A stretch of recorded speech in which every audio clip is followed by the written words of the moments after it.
안녕하세요. 자, 오늘 이 시간에는 우리 교육 목회 시작하겠습니다. 자, 교육 목회라 하는 것은 우리 기독교 교육학 안에 들어있는 내용입니다. 기독교 교육학이라 하면은 범위가 너무 광범위해서 뭐 유치부부터 교회 학교부터 시작해가지고 작년부 하여튼 성경 교육 또 공과 뭐 이런 것까지 총망라해서 너무 범위가 크고 또 거기에 대한 내용들이 너무 광범위해서 그 중에서 우리 목회에 관련된 것, 교육을 통해서 목회에 관련된 것을 강의하고자 합니다. 그래서 교육 목회를 통해서 우리가 어떤 식으로 교육되며 어떤 식으로 목회를 하는가에 대한 것을 살펴볼까 합니다. 그리고 교재는 홈페이지, 우리 홈페이지에 들어오면은 교재를 다운로드해서 볼 수 있습니다. 자, 우리 목차부터 한번 살펴보겠습니다.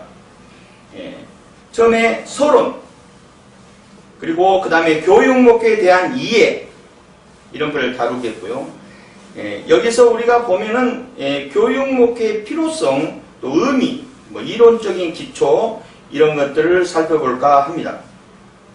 그리고 가장 중요한 것은 뭐냐면은 교회 경신에 대해서 목회자의 경신과 교육 목회 이런 것, 또 평신도 교육을 위한 교육 목회 이런 것들을 좀 살펴볼까 합니다.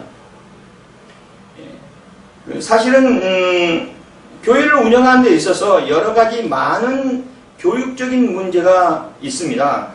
또 어느 이렇게 교회를 운영하면서 보면은 교육이 잘 되어 있는 교회들이 흔들리지 않아요. 또 성도들도 신앙적으로나 영성적으로 교육이 잘 되어 있고 성경적으로 잘 교육이 되어 있고 교리적으로 잘 교육이 되어 있으면 절대 이단에 의해서 흔들리고 넘어지지 않습니다. 그래서 이런 것들을 교육을 잘 하나님의 뜻이 무엇인가를 잘 분별하고 나아갈 수 있게끔 그렇게 교육돼야 되지 않느냐라고 봅니다. 또 세 번째, 교회의 성장에 대한 이해, 교회의 성장에 대한 정의나 근거 이런 것들을 살펴보고요. 또 신학적인 근거도 한번 살펴볼까 합니다. 성경 말씀을 성경의 구약과 또 신학을 통하여서 어떻게 신학적인 근거가 있는가를 살펴볼 거고요. 그 다음에 4번 교육 목회의 교회 성장에 관련된 것, 관계된 것, 교육 목회와 교회 성장에 관계된 것을 하려고 할 겁니다. 우선 초대교회는 어떻게 발전해 왔는가 이런 것도 한번 살펴볼 거고요. 그 다음에 가장 중요한 것은 뭐냐면 지금은 멀티미디어 시대이기 때문에 어떻게 교회에서 멀티미디어를 잘 활용해서 운영해 나갈 것인가, 또 멀티미디어를 통해서 많은 자료를 공유하면서 교육돼야 될 것인가 라는 것을 연구해 볼 겁니다. 또 멀티미디어를 지금 시대가 그런 시대가 지금 멀티미디어 시대에 와 있어요. 그래서 지금 교회에 보면은 어느 정도는 다 장비가 마련되어 있고요. 프로젝트 같은 것이라든가 여러 가지 것들을 많이 장비가 갖춰져 있고, 여기 목사님들 연세가 드신 목사님들도 가만히 보면 이제 노트북을 잘 하시는 목사님들도 많아요. 또 뿐만 아니라 유튜브를 통해서 많은 것을 공유하는 목사님들도 많습니다. 또 지금 이 인터넷 정보 홍수 시대에 지금 우리가 와 있어요. 그래서 인터넷에서 보면은 유익한 정보들을 또 멀티미디어를 통해서 교육되고, 또 성도들이나 평신도들이 교육자뿐만 아니라 어떤 것이 장로교 쪽에 있는 이 신학적인 것인가, 아니면은 이 문헌은 또 다른데 정말 감비교 쪽인가, 또 이거는 이상하다, 이단이다, 이것은 잘못된 문서다, 이런 걸 구별하지 못하고 무분별하게 습득하는 경우가 많이 있어요. 이것을 평신도로 교회에서 평신도이나 많은 교인들한테 목사님이 책임지고 교육돼야 돼요. 그래야 이단에 빠지지 않습니다. 그래야 현혹되지 않습니다. 이런 것들을 연구를 하셔야 돼요. 그래서 이런 것들을 교육할 겁니다. 그래서 멀티미디어와 신학적인 이해, 또 시대적인 교회 교육 이런 것들을 살펴보고자 합니다. 다섯 번째는 교회 교육의 사고와 전환. 정보화 시대의 가장 큰 변화가 무엇이냐? 정보화 시대에서 목사님들은 어떤 준비를 해야 되고 어떻게 나아가야 되는가? 내가 목회하는데 다른 교회보다 뒤떨어져 있지 않는가? 어떻게 하면 앞서가는 것이 좋지 않겠는가? 이왕이면은 정말 신세대 목사님의 뉘앙스를 풍기면서 야, 우리 목사님은 현대판이다. 이렇게 성도들이 생각할 수 있게끔 그런 것들이 필요하지 않겠는가? 그래서 새로운 시대에 적응하는 프로그램을 많이 개발을 해야 됩니다. 지금 교회 보면은요, 우리 클 때만 해도 교회 가야 재밌었어요. 교회 가야 탁구도 치고, 그때 당시는 여학생들하고 같이 이렇게 같이 있지를 못했어요. 그때는 지도부 선생님들이 시내 다니면서 이렇게 막 검사를 하고 그랬었어요. 그런데 교회 가면 여학생들하고 같이 어울릴 수 있으니까 교회가 제일 재밌는 거예요. 지금 시대는 그러지 못합니다. 지금 시대는 교회가 지금 현재 문화권에서 학생들, 청소년 문화권에서 교회가 그만큼 프로그램을 뒷받침해주지 못해요. 그리고 얘들이 전부 교회에서 있지를 않으려고. 물론 예배를 드리고 가면은 뭐 재미있게 이렇게 교회에서 프로그램도 하고 서로 공유하고 서로 이렇게 공동체 속에서 뭔가를 꾸려나가고자 하는데 벌써 집에 가서 게임하기가 바쁘고 핸드폰 들고 혼자 그냥 멍하니 그냥 앉아있은 그런 꼴. 교육이 안 됩니다. 청소년 사역을 하고 학생들을 이렇게 해보면은 얘들한테 뭘 이야기하면은 에이 목사님 그래요. 세대 차이가 난다는 이야기죠. 그래서 아니 뭐 어때서 내가 그러면은 학생들이 뭐라 하는지 아십니까? 에이 컴퓨터 이 핸드폰 속에 다 있는데 쓸데없는 이야기 한다고. 그만큼 준비가 안 되어 있는 것은 사실입니다. 충분한 프로그램도 있고 충분한 그런 것들이 연구하면은 가능한데도 불구하고 준비를 안 하고 있어요. 교회가 못 따라갑니다. 문화권을. 현대 문화권을 교회가 못 따라가. 그런데 하나님께서 역사하시면은 더 큰 일들을 할 수가 있어요. 그런데 그것을 접근하는 방법을 몰라. 그런 것들을 배우려고 합니다. 그런 것을 음악적인 것이라든가 음악을 통해 찬양 사역을 통해서 또 악기를 다루면서 찬양 사역을 통해서 교육되는 영성적으로 교육되는 있는 그런 면. 우리 학생들 기도 안 합니다. 그래서 하나님께서는 많은 것을 제시해놨어요. 우리가 응용을 못해서 그렇지. 세상 문화가 어떻게 하나님의 뜻을 거슬릴 수가 있겠어요? 하나님의 뜻대로 간다면은 세상이 아무리 발버둥 친다 해도 쉽게 말해서 마귀 사탄이 아무리 발버둥 친다 해서 성령님을 이기겠어요? 말도 안 되는 소리입니다. 우리가 연구해서 우리 교회가 특히 코로나 이 문제로 따면서 많은 것이 지금 변하고 있어요. 우리가 기독교가 어떻게 헤쳐나갈까 참 많은 문제거리들이 발생되고 있습니다. 이제는 어떻게 하면은 있는 성도님들라도 하나도 놓치지 않고 하려고 정말 발버둥 치는 목사님들도 많아요. 어디 가서 전도 하나 안 되고요. 뭐를 배우자는 오지도 않아요.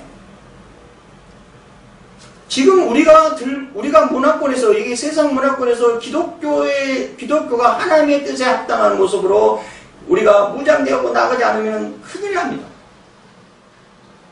옛날에 로마 시대 때 그때 박해 시대 때보다 더 못해 지금은.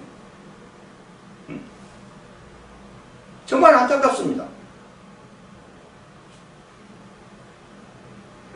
순교라는 그런 마음들을 가지고 신앙생활을 한다는 게 정말 있을까 할 정도로 정말 안타깝습니다. 우리가 세상 문화권에서 앞서가야 됩니다. 어떻게 기독교 문화가 세상 문화에 뒤처져서 간다는 것은 말이 안 되는 거예요. 이런 것들을 우리가 어떤 방향으로 헤쳐나가며 앞으로 어떻게 연구해야 하고 서로 협력해야 되는 것을 우리가 좀 배우고자 합니다. 그래서 교육의 사고와 전환, 정보시대에 맞게끔 나아갈 수 있는 그런 것들을 우리가 연구해보자 이런 겁니다. 그리고 교회 교육의 오늘날의 우리가 과제가 과연 무엇일까? 무엇을 먼저 우선적으로 해야 되는가? 이것을 우리가 살펴봐야 돼요. 요새 학생들 또는 어른들 보면 우리 세상 쪽에 있는 사람들 보면은 대화를 하면요 반이 욕이 반이요. 언어 수란이 전혀 안 돼 있어요. 교회 오는 학생들도 그래요. 언어 수란이 전혀 안 돼 있어요. 그래서 내가 야 너 어떻게 친구한테 그런 쌍욕을 그렇게 하냐? 그럼 친하니까 그래요. 다른 사람이 그러면 싸우지요. 친하니까 하는 겁니다. 이런 문제는 누구한테 있겠어요? 누구한테? 왜 지금 22세기 앞에 두고 나아가면서 정말 우리 기독교가 과연 어느 선에서 지금 가고 있는가, 지금 무엇이 진행되고 있는가도 모르고 살아가는 많은 사람들이 너무 많습니다. 이런 것들을 우리가 살펴보고 멀티미디어와 예배, 또 멀티미디어와 교육, 멀티미디어 시대의 교회 교육과 대한 제한, 이런 것들을 살펴볼까 합니다. 다섯 번째, 교회 중심적으로 되어 있는 많은 사례들을 연구하면서 다른 교회는 해서 운영하고 어떤 교회는 어떻게 운영하고 해서 성공 사례가 무엇이며 그걸 비추어봐서 우리 교회는 어떤 방향으로 나아가고 목표 방향이 무엇이고 또 어떤 마인드로 나아가야 한다는 것을 우리는 교육해요.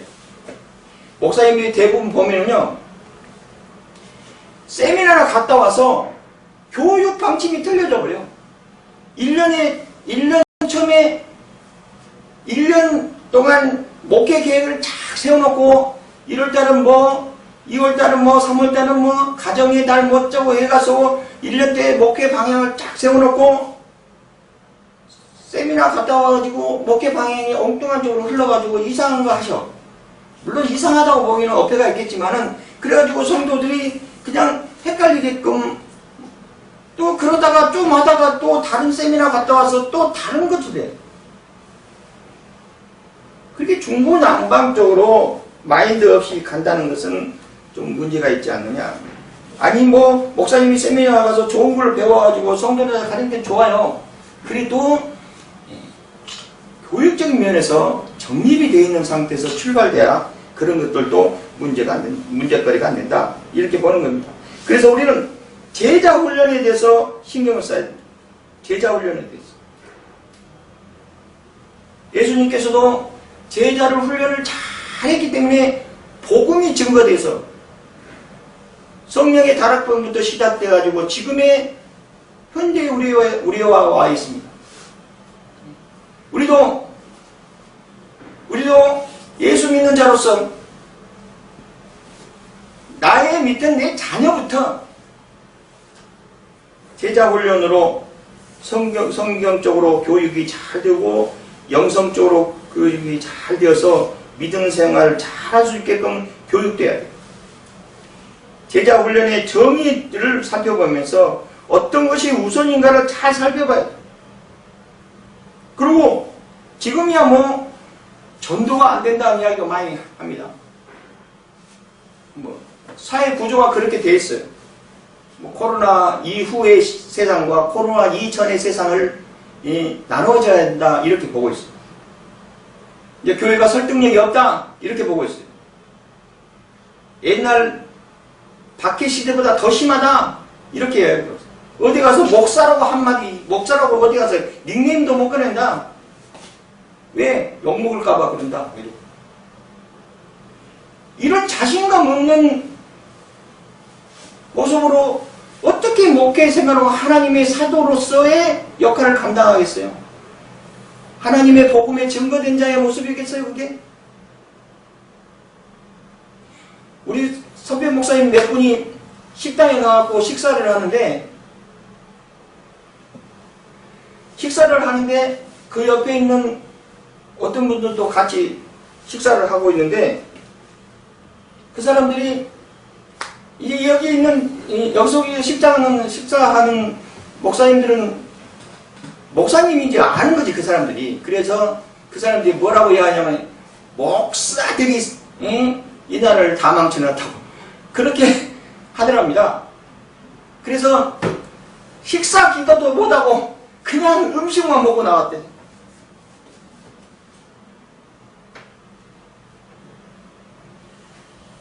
사탄아 물러가라 해야 됩니다, 사실은.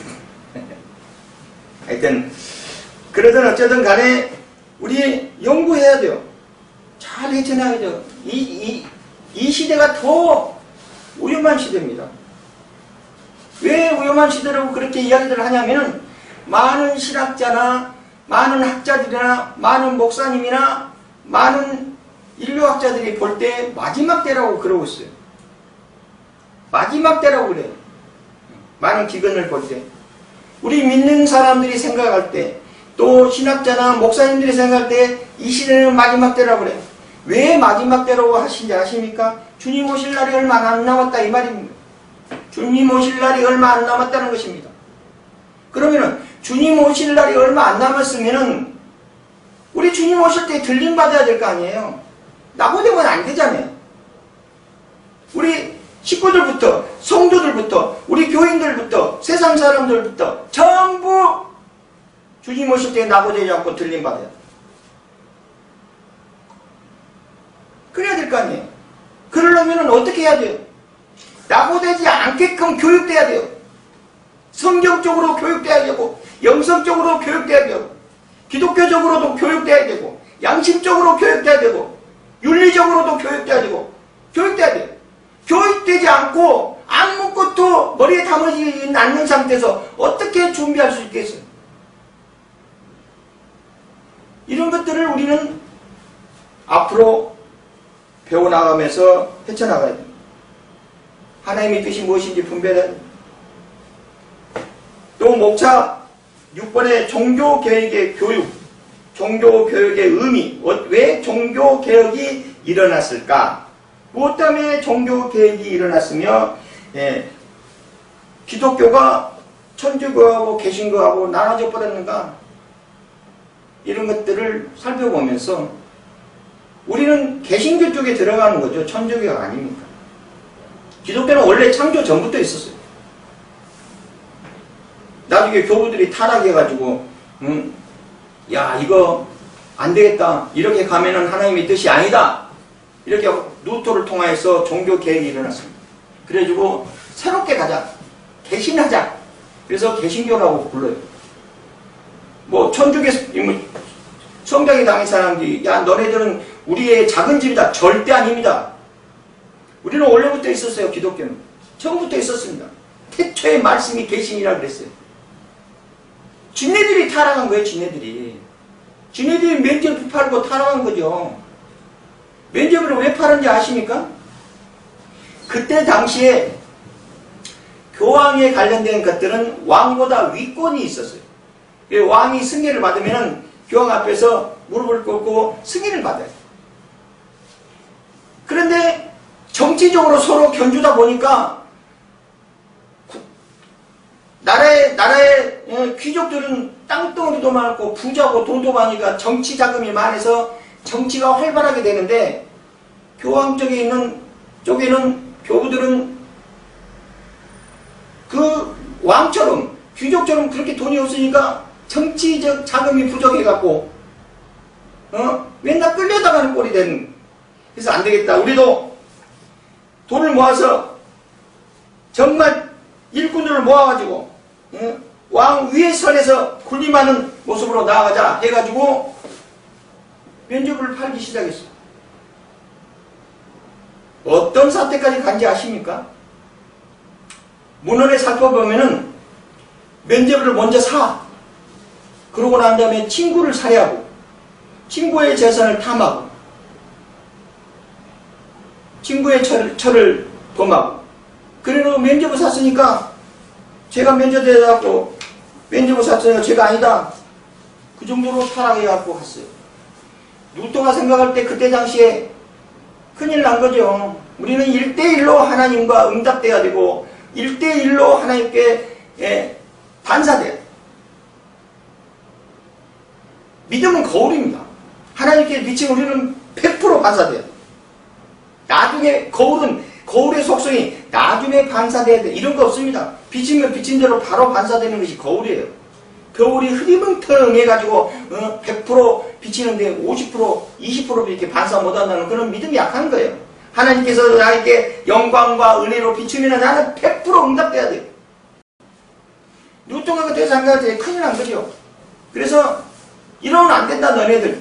그래가지고 95개의 조항을 앞에 내세워서 개혁을 한 겁니다. 그래서 지금에 와서 종교 개혁이 일어나고 지금 우리를 개신교라고 해요. 루터 종교교회는 어떻고 칼빈 교육 사항은 어떻고 이런 것을 살펴볼까 합니다.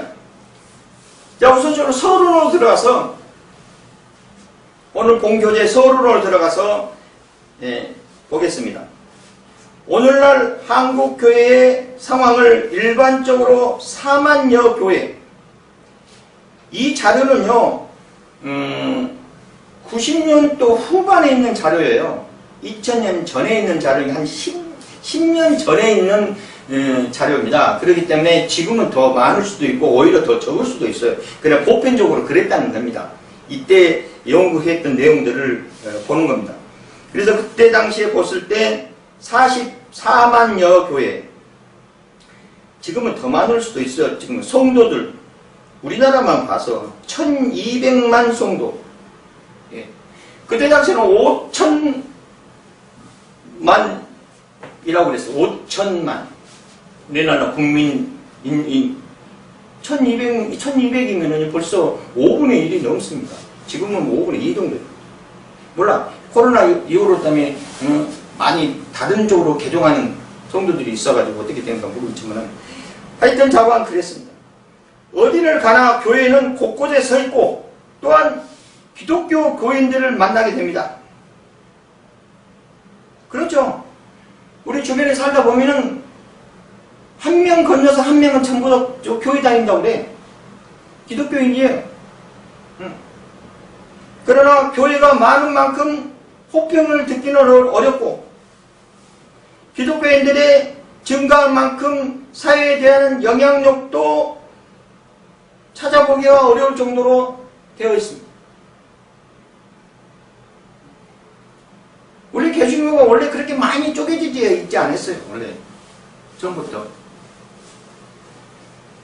감리교회 쪽에 있는 그쪽은 웨슬러 쪽에는 저쪽 북쪽에서 들어오고 장로교 쪽은 미국을 통해서 선교사들이 들었어요.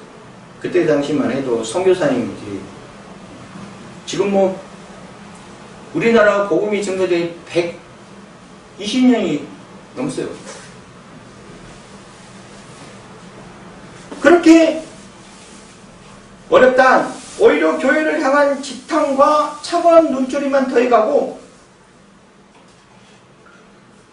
또 한편으로는 교회 일을 해오면서 체험하고 부닥치는 문제는 기독교인들의 신앙 상태를 살펴볼 때 확실한 구원관이 결여되어 있고 또 체계화된 신앙관이나 생활관이 약한 상태에 있는 것을 우리는 확인하고 있습니다. 구원이라는 것이 무엇이죠? 무엇이 구원입니까?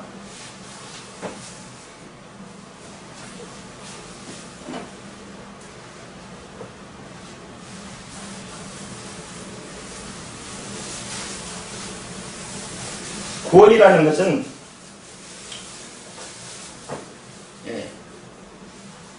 우리가 창조 때 하나님이 창조하실 때 창조 때 보면은 하나님이 세상을 만드십니다. 거기서부터 출발해야 구원을 설명할 수 있으니까 하나님께서 세상을 만드셨어요. 그리고 그 세상 속에서 6일 만에 세상을 만드시고 6일 동안 인간과 세상을 만드시고 7일 안식하셨어요. 6일 때 아담을 만드셨습니다. 흙으로 빚어서 생기를 불어넣고 많은 능력과 권한을 부여하면서 세상을 다스리고 번식하라 해서 세상을 만드시고 아담에게 모든 이 많은 이인권을 넘겨주셨어요. 그리고 거기에다 생기를 불어넣어서 생존하게끔 역사하셨습니다. 우리는 생존하고 번성해야 돼요. 그리고 또 하나님께서 아담과 약조를 합니다. 선악과를 심어놓고 그 선악과를 통하여서 아담과 약조를 합니다. 그게 최초의 율법입니다. 하나님께서 정령 이거는 다른 과실은 다 먹되 이 실과는 먹지 마라. 이거를 먹으면 너는 정령 죽으리다 했습니다.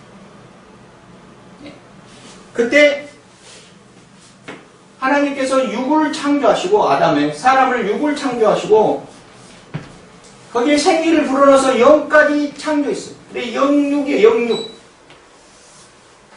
영육 이게 인간이에요. 인간.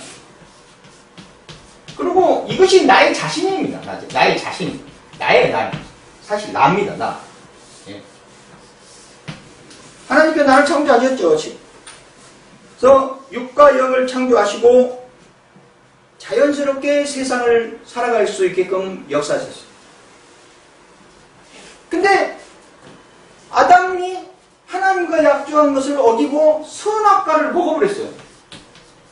선과 악을 구별할 수 있는 능력이 들어있는 실과를 먹어버렸어요. 예. 선악과를 먹어버렸어요. 이 선악과는 선과 악을 구별할 수 있는 능력이 들어있는 실과입니다. 그래서 하나님하고 약속을 어겨버렸어요. 그래서 하나님과 단절되어 있는 겁니다. 그러면 뭐가 됐어요? 이 영이 죽어버렸어요. 영이 죽음바 되었어요. 영이 죽어있으니 뭐가 잘 되겠습니까? 그래서 하나님께서 구약을 통해서 볼 때 살펴보면은 이 녀석들을 출애굽시켜서 인도하는 데 있어서 볼 때 많은 영육 간에 이게 영이 죽었으니까 육과 영이 혼합이 안 되니까 하나님의 뜻대로 구원에 이루지 못하고 죄만 짓게 되니까 악으로만 이 악한 쪽으로만 가게 되니까 하나님께서 안 되겠다 해가지고 돌판에 십계명을 새겨서 너네들은 이렇게 지킴으로 인해서 영육 간에 강건해져 가지고 하나님 나라에 올 수 있다. 구원받을 수 있다. 여기서 구원이 나오는 거예요. 여기서. 구원받을 수 있다 이 말입니다. 예. 구원받을 수 있다 하는데 그걸 지키지 못했어요. 율법이 율법을 낳고 율법이 율법을 낳고 절대 인간은 지킬 수가 없어. 그래가지고 돌판 하나를 깨뜨렸음에도 불구하고 다음에 한 번 더 새겨줘서도 못했어요.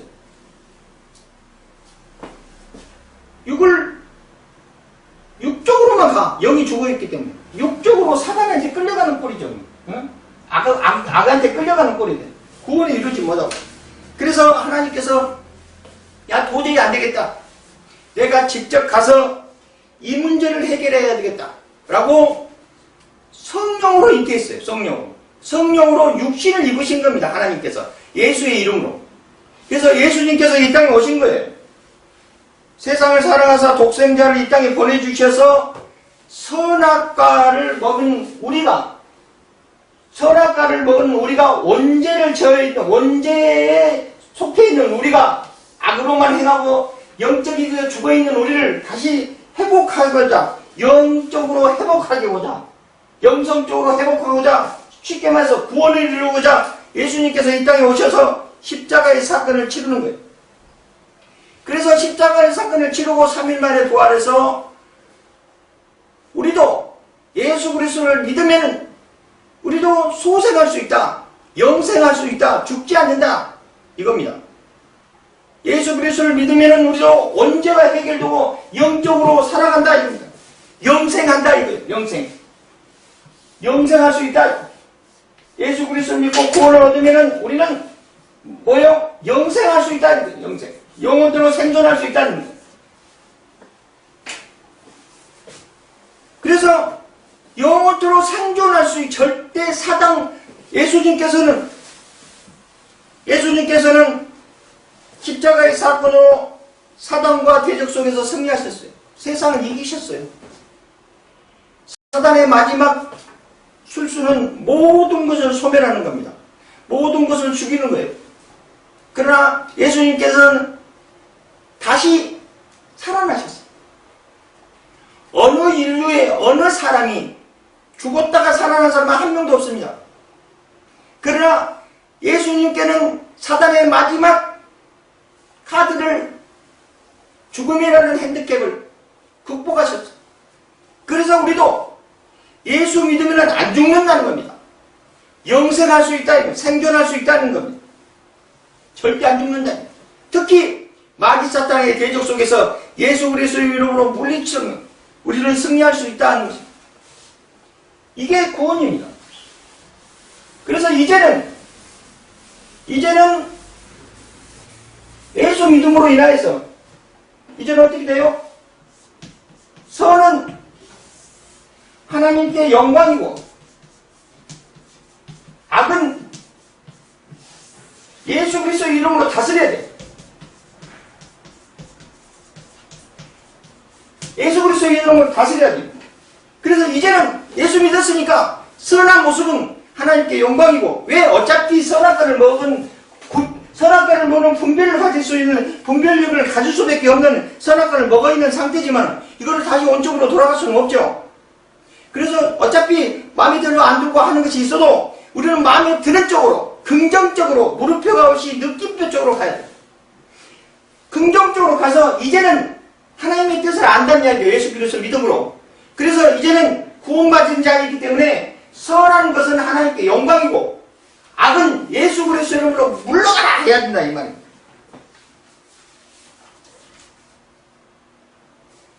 그게 구원입니다. 예수를 믿어야만이 가능하다는 이야기예요. 천하의 누구의 이름도 준 적이 없어요. 오로지 예수 그리스도를 통하여서만 가능합니다. 왜? 예수 그리스도가 죽음에서 승리하신 승리자의 모습이기 때문에 그렇습니다. 그분이 십자가의 사건으로 마귀 사탄 대적 속에서 세상을 이기셨어요. 천하의 누구도 그렇게 하지 못해요. 왜? 누구도 성령으로 잉태한 사람 한 명도 없기 때문에 그렇습니다. 왜 예수님만 가능하느냐? 우리는 조상의 씨에서, 아담의 씨에서 계속 어머니 몸으로 옮겨오고 해서 지금 우리는 아담이 범죄한 것을 이어왔어요. 예. 그래서 우리는 원죄를 가지고 있는 자들입니다. 예수 믿고 구원받았기 때문에 원죄를 사해주신 거예요. 하나님께서 나의 원죄를 사해주시고 칭의를 입혀서 나는 구원의 반열에 선 거예요. 그러나 모든 사람들은 아담의 조상을 가지고 있기 때문에 다 원죄를 가지고 태어나. 그러나 예수님은 원죄를 가지고 태어나지 않았습니다. 성령으로 잉태했기 때문에 그렇습니다. 그래서 예수님은 성령으로 잉태했기 때문에 아담의 씨를 받지 않았어요. 왜? 원죄가 있는 사람은 십자가에 100번 1000번 죽어도 다시 부활할 수 없어요. 마귀 사탄의 대적으로 승리할 수 없어요. 원죄가 없는, 흠 없는 어린 양이 십자가의 사건으로 제사된 바 되어서 하나님께서 협양하시고 우리의 제사함을 받게 만드시고 우리의 구원을 이루게 하시는 겁니다. 그래서 예수님께서 이 땅에 오신 목적이 십자가의 사건으로 어린 양의 모습으로 오셔서 어린 양으로 모습으로서 제사된 바 되어서 하나님께서 협양하시고 예수 믿으면 예수가 다시 사는 것처럼 우리도 다시 생존할 수 있다. 구원을 이룰 수 있다. 죄사함을 받을 수 있다. 이겁니다. 이것이 구원론이에요. 여기서 하나의 오차라도 틀리고 여기서 하나라도 왜곡되면 이단입니다. 이단들이 가장 자기도 예수라고 그래. 자기가 무슨 성령으로 잉태했습니까? 자기가 뭐 인류 구원에 뭐 초석이 됐습니까? 인류 구원에 앞장섰습니까? 십자가의 사건을 치렀어요? 하나님께서 흡양하셨습니까? 전부 이단입니다. 성령으로 잉태하는 걸 부인해도 안 돼요. 성육신으로 됐다는 것을 인정해야 돼요. 그러므로 삼위일체를 입각해서 볼 때 성부, 성자, 성령은 각각 느낌은 다른데 하나다. 쉽게 말해서 얼마나 답답하면 이 문제를, 영적인 문제를 다시 살리고자 죽어가고 세상 속에 빼앗긴 이 영을 죽을 수밖에 없노라 했으니까 하나님께서 이 영을 다시 하금 살리고자 하나님께서 마리아 몸을 통해서 이 땅에 오신 겁니다. 예수 그리스도의 이름으로. 그래서 그 예수 그리스도가 십자가의 사건을 치른 겁니다. 그래서 우리는 예수 그리스도를 믿고 구원에 이르는 거예요. 구원에 이르는 겁니다. 우리는 구원에 이룬다고 이야기해야 돼요.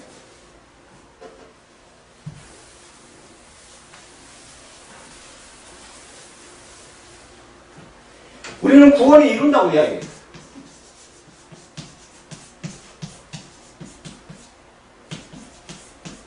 그 후로 뭐라고 고백해야 하면 구원 받았다 라고 고백해야 돼요. 우선적으로 구원을 이루어야 돼요.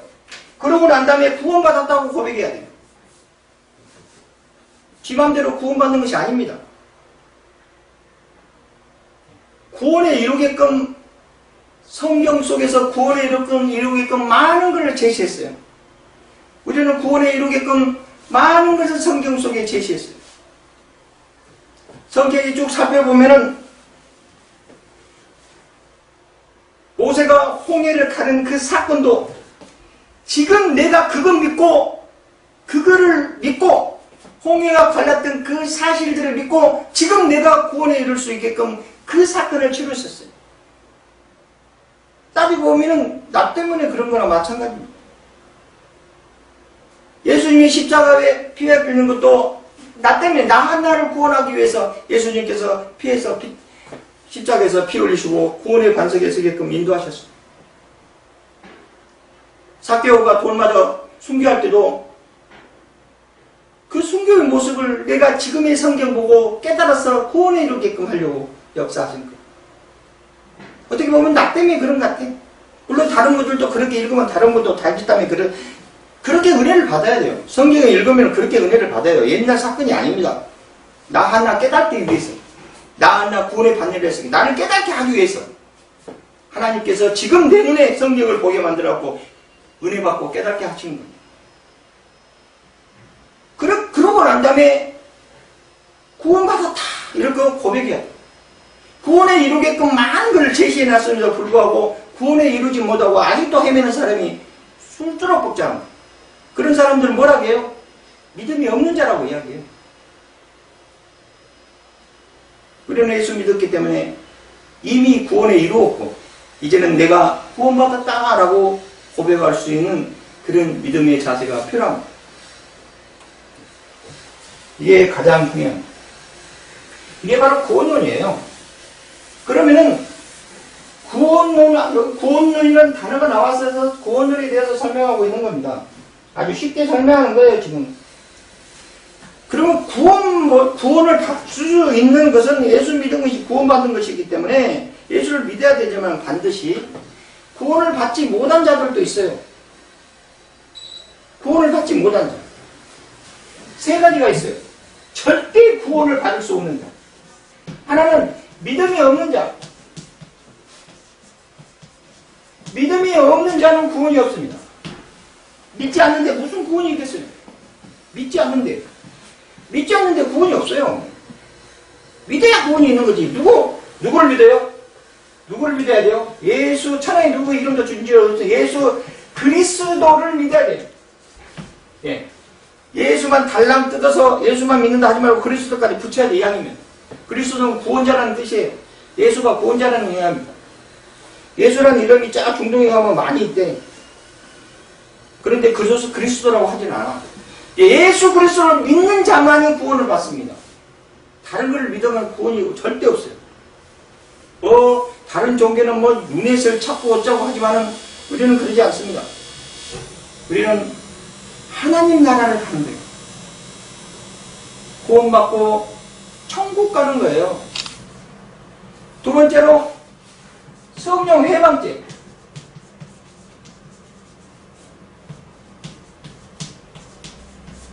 성령 회방하는 사람은 구원이 없습니다. 예수님이 다시 오시고 십자가 사건을 다시 치러도 없어. 성령을 회방한다는 것은 삼위일전을 비추어 봤을 때 성부, 성자, 성령 이렇게 있는데, 성령을 해방했다는 것은 성부를 해방했다는 거고 하나님을 해방했다는 거고 예수님을 해방했다는 거예요. 이 녀석이 이 세상에 살면서 옳고 그냥 양심도 버려가면서 성령 해방하고 하나님을 막 해방하고 예수 그리스도를 핍박하고 이거 어떻게 구원이 있다고 하겠어요? 절대 구원이 없습니다. 회개하고 돌아와야지. 안 그렇습니까? 세 번째로 선택받지 못한 자. 선택받지 못한 자. 선택받지 못한 자도 구원이 없습니다. 왜 하나님께서는 선택받은 자도 있고 선택받지 못한 자도 있다고 그렇게 성경에서는 이야기하고 있는가?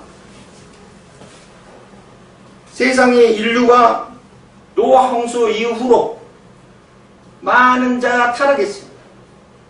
그래서 지금 여기 보면은 다 창조된 피조물들인데도 불구하고 선택받지 못한 자들도 있어요. 왜 선택받지 못한 자를 하나님께서 주셨는가? 알곡을 돋보이기 위해서입니다. 알곡을 돋보이기 위해서 선택받지 못한 자들도 있어요. 그러나 그것도 신학적으로 봤을 때 웨슬러 같은 경우에는 선택받지 못한 자를 정죄하지 않았어요.